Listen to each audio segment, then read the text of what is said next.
why do we see these things happen at 3 and 5? Is that our demand, social demand, really increases at the age of 3. Most of our kids are going to go to kindergarten at the age of 3. Okay. At 5, they're going to start maybe engaging in some reading stuff, right? So, all of these social demands and academic demands are going to start increasing.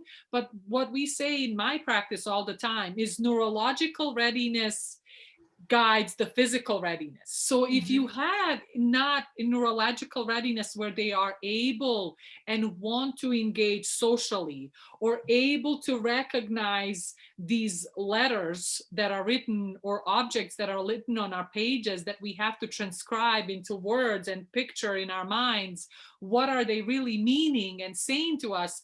That's when these deflections start appearing in our children. So a hyperactive behavior, for example, is nothing other than a behavior that's telling us the person is able to best interact with their world when they're moving and touching things. That's all that really means. So we know that that's the second next tool that a baby acquires when we are moving to that whole brain processing. So we just have ways to work and fill in that gap, right? The same thing goes with 5 year olds. If you start giving the demand to them and they're not neurologically ready, they're going to have some deflection. And generally, we see, for example, uh, speech delays, for example, are also very noticeable around 3 years of age, or stuttering.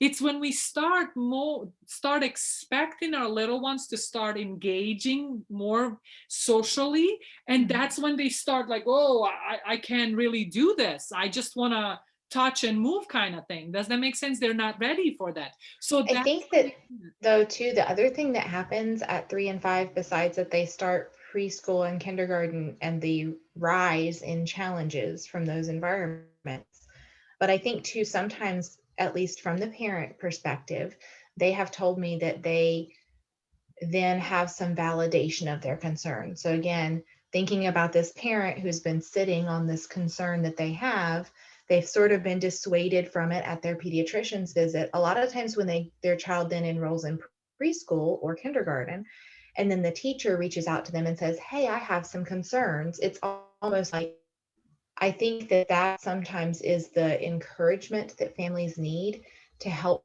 advocate a little harder for a referral. So sometimes then the parent is like, "I knew it. Like, I have the same concern. And you're seeing the same things. No, I definitely need more help." And so then a lot of times they'll go back to their pediatrician and say, "Not only do I still have this concern, but he's having these problems at daycare now too. And I'm not the only one."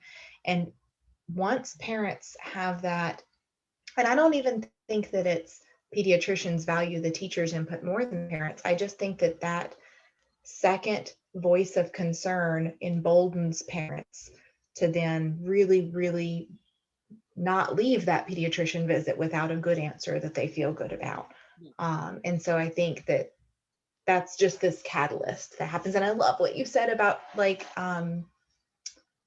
that they'll like divert into something else, because I always tell my families, I'm like, Charlie is not a bad kid. No. Like, you keep saying like he's being bad, but let's think about that. Behavior is communication. That's really at this age, especially when speech and language skills are so impaired, which is typically true when development is impaired.